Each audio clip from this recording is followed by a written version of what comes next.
1. My boyfriend and I are camping at the Fort Pickens campground in Pensacola, Florida. Last night was a full moon, and around 9:30 or 10 at night, we went for a walk down to the beach with our husky to look at the ocean and check out the moonlight.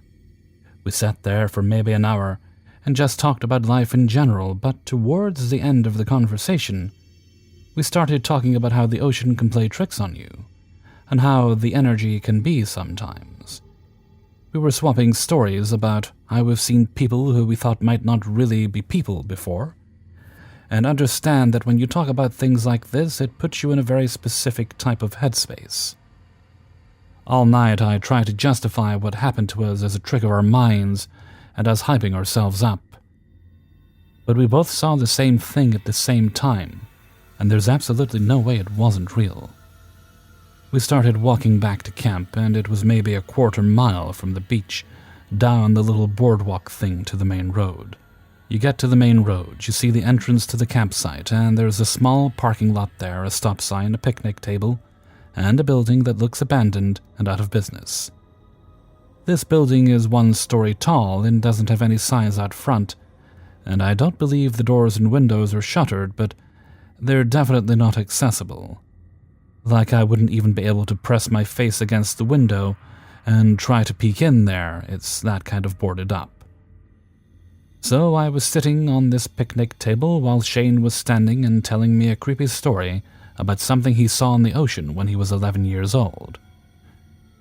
We were there for maybe 10 minutes, and we were talking about this story, and I was trying to debunk it and figure it out with him, when all of a sudden a girl comes walking out of the campsite area towards us and stops at the building.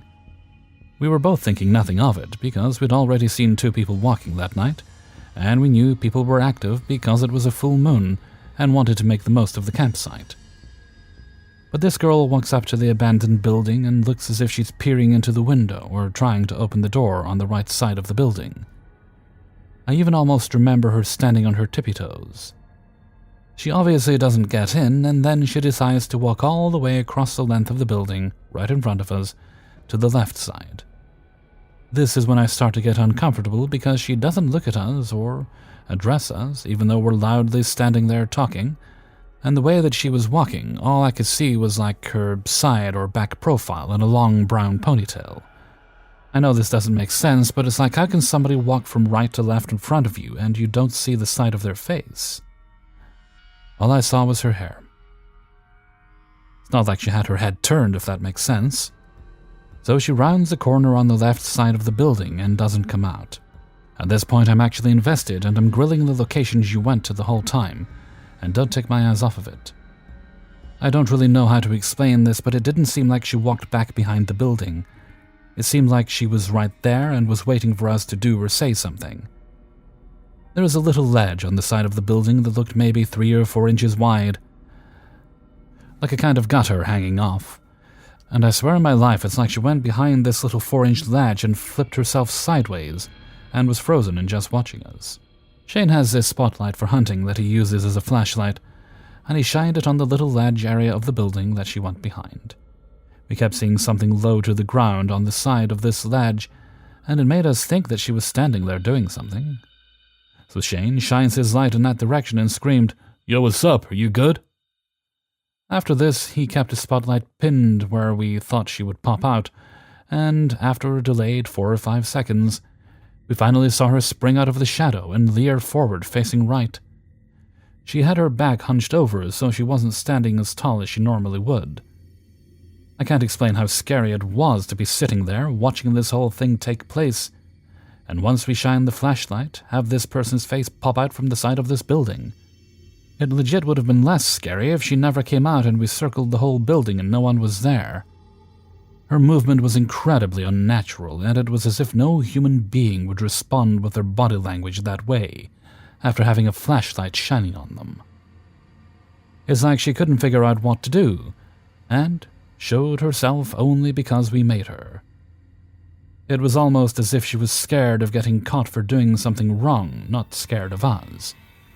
The way she popped out her face was turned towards us, and she had her arms kind of sprawled out, almost like praying mantis arms or something.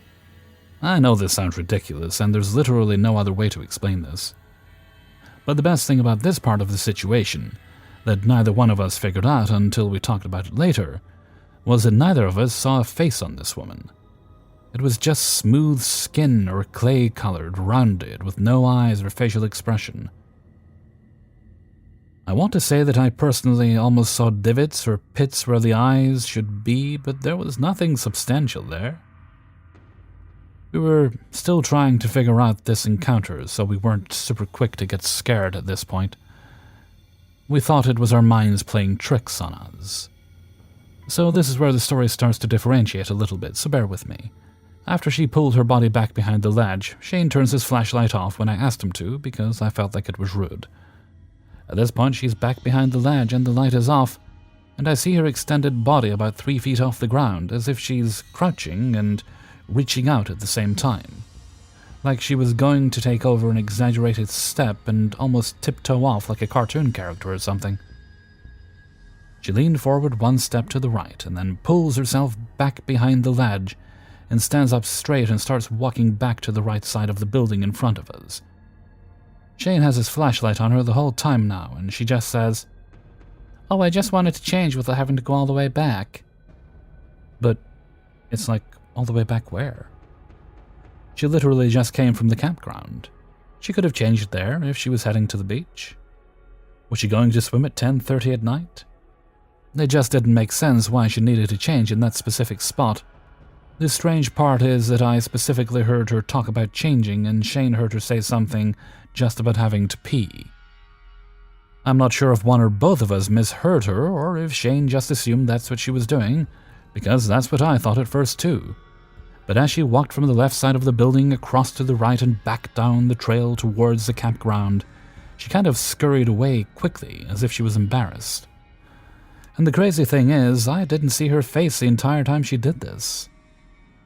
It was like when she walked across the first time, all I saw was her long brown ponytail. After she slowly walked down the road back towards the campsite, Shane and I were talking about how fucked up that whole interaction was, and that we need to get back to our own side, and he told me that this person had a short blonde bob or Karen-style haircut. He couldn't believe me when I said that she had a long brown ponytail because he hadn't seen that color anywhere in this person.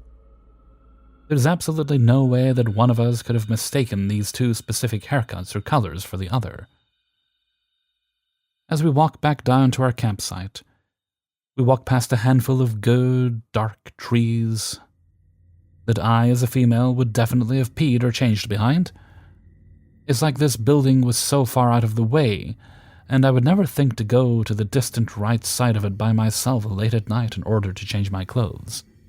It's like it just didn't make sense with the choices that she made, and trust me, we've spent enough time in the city that if we were in New York, New Orleans, Venice, Denver, etc., and we saw somebody doing stuff like this, we could chalk it up to the person being high and just kind of laugh it off.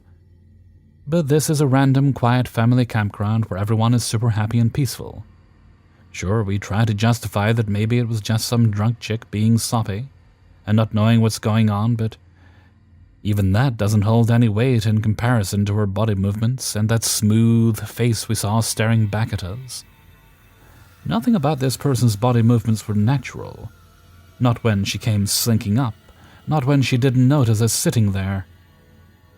Not when she looked in the window, not when she walked across the building. Not when she dipped behind the ledge, not when she peered out, not when she crouched down, not when she replied to us. And definitely not when she scurried off.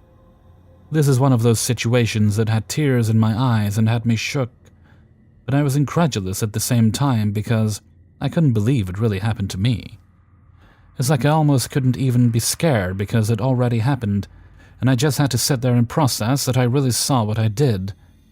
We talk about NPCs sometimes and joke about people making us uncomfortable, and maybe not being real, and we really believe that sometimes we cross paths with angels. But this was something else entirely. This was something that seems like a lower form or less intelligent than us that was pretending to be a human. I feel I should add this as a side note, but I am Native American, and I'm super familiar with stories of witches or bad medicine or shapeshifters. And in a lot of our stories, these are humans who are incredibly intelligent and powerful, and have this human urge based on jealousy or anger or evil to target individuals and appear as another living form.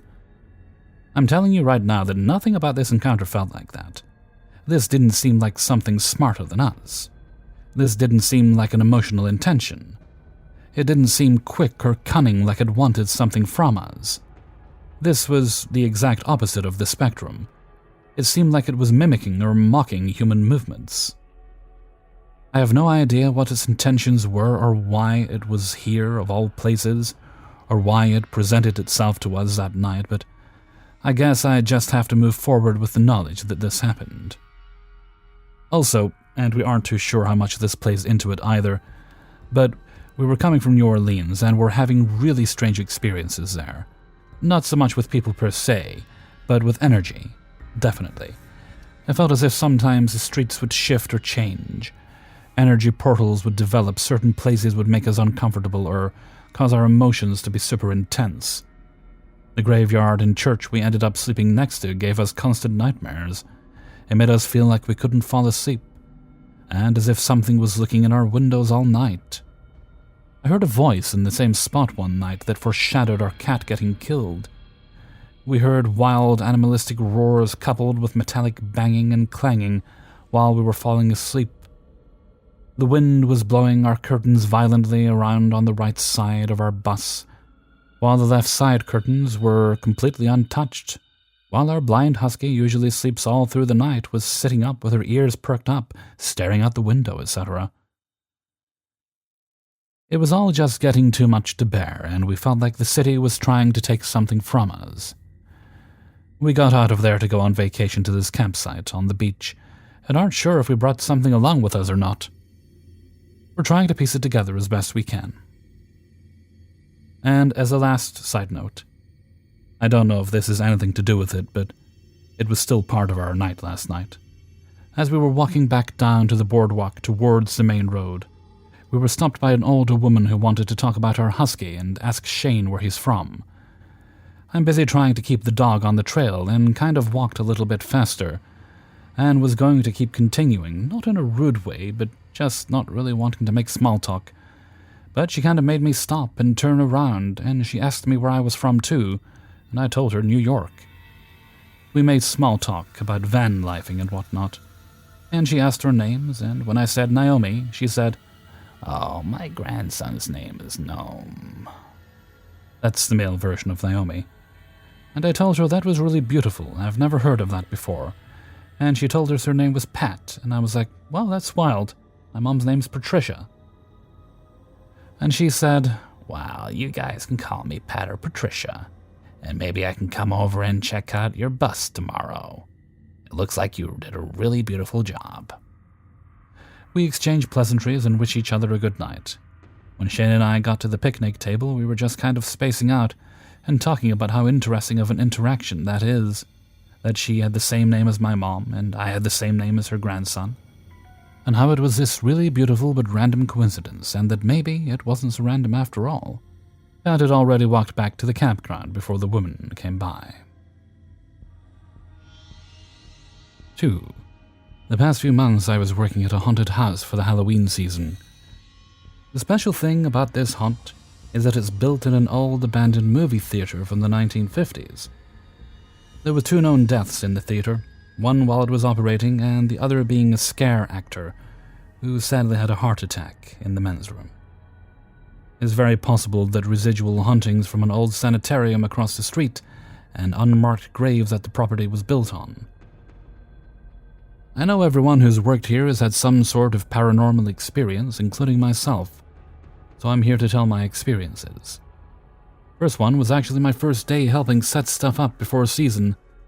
This was my first year working there, so during the tour, I was talking to the tech manager, James, about his experiences. Now, it's just me and James walking through the scenes, and we get into the theater scene, which is an old showroom that they kept for a movie theater scene. As soon as we step into the room, I get chills and the sudden feeling that I was being watched.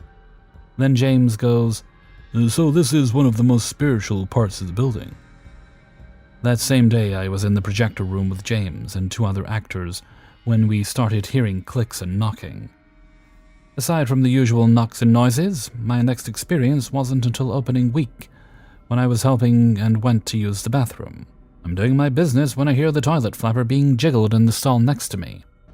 I was alone in the bathroom, and I would have heard someone come in due to how loud the door was. This is apparently a common occurrence in the men's bathroom. The next experience actually scared the hell out of me when it happened. I was in the previously mentioned theater scene with 2 other actors. The night had just started, and I realized I didn't have a prop. One of the other actors in my scene still needed his makeup finished. I told him I'd walk with him to the makeup room since the costume and prop room was right next to it.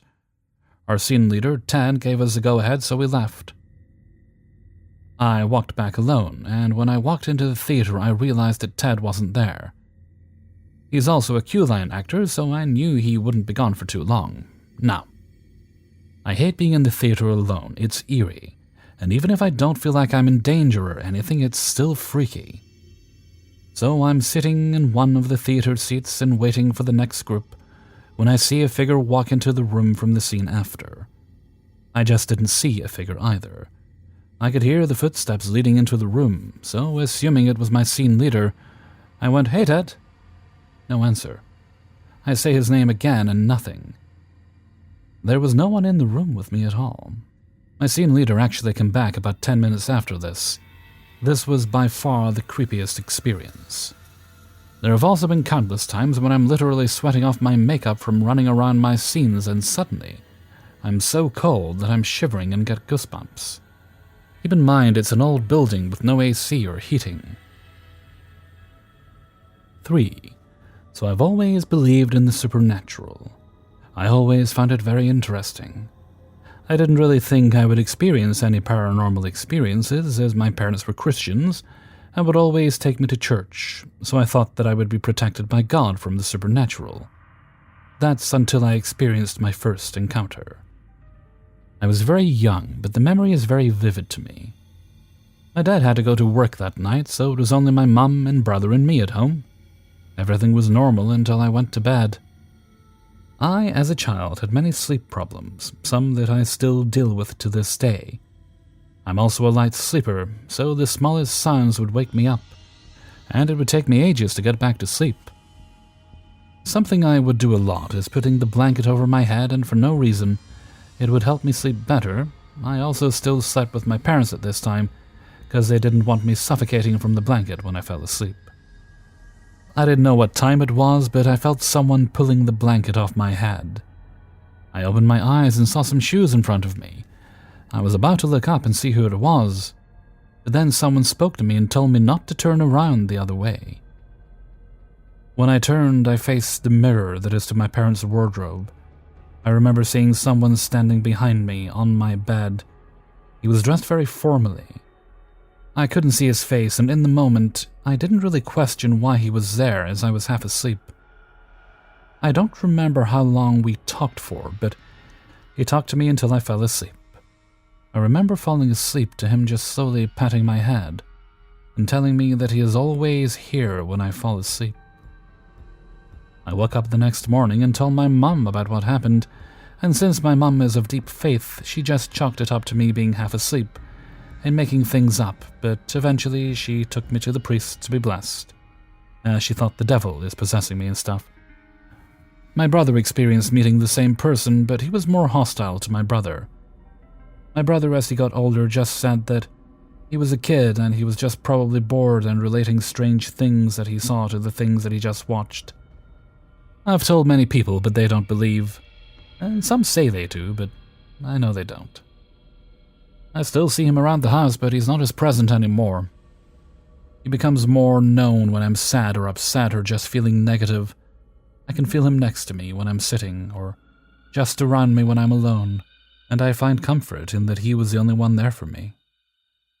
When I hit a low during COVID lockdown, I remember for what felt like long hours in the night, I experienced sleep paralysis, but I wasn't afraid, as he was just there in my room comforting me until I came back to my senses. I don't know who he is. and I don't care if anyone believes me or not. But I'm just happy that even if no one is here for me in this world, there is someone in the other for me. 4. I know this story sounds extremely made up, and it happened quite some time ago, so I do not remember specific details. But please believe me when I say this truly happened to me. This happened when I was around 14 years old. My grandma would visit us every summer since my mom would spend a few months overseas with her family. Nothing seemed out of the ordinary. It was just another day for me, and I fell asleep like I usually did. This is important. My room has very thin wooden panels outlining the ceiling. They are held up by a few screws each. One of these panels being exactly above my bed. I usually keep my door open at night when my grandma is visiting since she sleeps in the living room, and I know this sounds dumb, but I was still scared of the dark back then. That night I woke up hearing loud footsteps. It was a school day and my grandma would always wake up early, so it wasn't unusual if she came into my room. What was confusing though was that it was still dark, and normally on a summer morning my room would have already been bright. Now please keep in mind that I was facing the wall, so I didn't immediately assume something was going on. I was kind of annoyed because it was still really early, so I called out to her asking what the matter was. I didn't get a reply. I knew her hearing wasn't that great, so I assumed she didn't hear me. But then I heard snoring from the living room. I swear I have never been as scared in my life as I was in that moment. It was a dumb move, but I guess I was just so frightened that I immediately turned around as if on instinct. When I turned around, I saw something small, dark, and shadowy running away from me. And actually, immediately after, I heard loud creaking and the wooden panel fell straight on my bed, a few centimeters from where I was laying. I was so in shock at that moment that I remember thinking, did I hallucinate? And for a few weeks I thought I did. The panel got fixed, and my parents asked me what happened, so I told them. To my surprise, they actually believed me right away. Turns out they've experienced quite some paranormal stuff very frequently, whereas I had only seen something twice in my life. My dad also told me that he recalled feeling a child's hand on multiple occasions at night, along with a reassuring feeling. So was this a good spirit? I have two theories. Either the spirit knew something was loose and tried to warn me, or it caused its fall and got caught in the act. To this day, I'd like to believe it was protecting me, but I can never know for sure. Does anyone know what this could have been? Or if you have experienced something similar? 5. I wanted to share a little story about a shadowy figure which has been present in my life since I was younger. For context, I'm a believer in the paranormal as well as spirituality in general. But I think what's really shocked me is the consistency in the sightings and actions of this shadowy figure from the perspective of people who have no background knowledge of it from myself or anyone. As a child, I was sitting with my brother in his bedroom, where the door had a clear view of the entire hallway, which allowed me to see both entrances of my parents' bedrooms and the washroom, which were parallel from each other.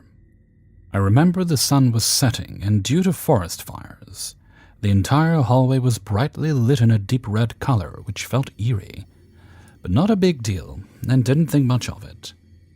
As I turned my head to look down the hallway, I witnessed the clear image of a short, shadowy figure quickly running from my parents' bedroom into the washroom. I was utterly terrified and couldn't believe what I just saw, and I told my brother and parents about it. Fast forward years later, my aunt comes to visit and stays at our house for a couple of months. She never says anything about it to us, and it doesn't come up. But years later, we start getting to talk about scary stories, and she tells me, "You know, your house has something." Mind you, I haven't told her anything about what I saw, nor did my family members say anything. But she describes exactly what I had saw, in the exact same placements, doing the exact same thing. Short, shadowy figures zooming from my parents' bedroom into the washroom, just as I had saw years prior. Finally, some many more years pass by and I am living in a new house with a couple of roomies. One of my roomies is a very spiritual person, and I haven't told her this experience of mine. However, I did tell her that I felt a presence in the house when I had first moved in, to the point where I visited my local church to get rosaries and crosses, as well as some sage to ward off any bad spirits and energy. Initially, she tells me that there isn't anything in the house. This is when I had first moved in. But tonight she reaffirms me that there really was nothing before I came here, but now that I am here, there is something. Anywho, we had gotten to talking about spirits just randomly, and she brought up how I mentioned that I was feeling scared when I first moved in. And she told me that she had seen twice now a tall, shadowy figure racing from my bedroom into the washroom. Needless to say, I was just speechless and terrified. I've always felt that I was being watched or never really alone. It's never really bugged me unless I think about it a lot. But I'm just so curious why this sort of thing happens. She told me that maybe this entity is following me around because it has unfinished business with me. But I really do wonder what that means and why spirits do these things like cling on to certain people. What do you guys think? Hey everybody, Hellfreezer here, and thank you very much for listening to Paranormal Stories, episode 302. And thank you very much to everybody who allowed me to use their stories in this video. Before you go, if you could please hit that like button and share the video around with all the people and the things and the stuff. You know the stuff. You know the stuff, right? Okay, let's see. Also, if you take a look down in the description, you'll find all Hellfreezer related links that might tickle your fancy, so you never know. Take a look-see. Okay, let's see. I don't believe we have any. I think the next birthday shout-out's January, so yeah, January. Okay, so let's move right along to Hellfreezer's question of the day. And I ask this as I 1 second. And that's at my first mug of throat coat tea for what I think might be this year. Yeah, might well be. I bought it. Well, it's not too old. It's well within date, but I haven't had a reason, or quite frankly, been motivated enough to actually make it. I should always make a mug before recording, because, like it says, throat coat, good for the old throat. But it's put a little honey. It's one of my favorite things, and it's kind of it really is essential recording equipment, I consider it. So what are some of your favorite drinks that you consider essential to getting you through the day? Coffee is, of course, the obvious one, but maybe it's tea, maybe it's hot chocolate, maybe it's a specific kind of tea or other drink that I may not have heard of. Personally, I'm quite fond of a cup of Earl Grey. That is very good for soothing the old brain, I find sometimes. I haven't had one for a while, though.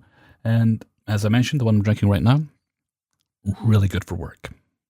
Because I'm currently about to record my third of 3 videos for the night. I've got 2 more to do tomorrow. And this makes sure that my throat doesn't get too rough. It helps a lot, is what it does. Hashtag not spawn. But totally would. Please do pop your answers in a comment below, and I might get some recommendations for things I haven't tried. I'm usually open to trying new things. Every now and again I'll see something and I just go, ooh, maybe not. But generally I'm open to trying it. Now with that, I'm going to head off for now. So until next time, thank you very much for listening, and take very good care of yourself.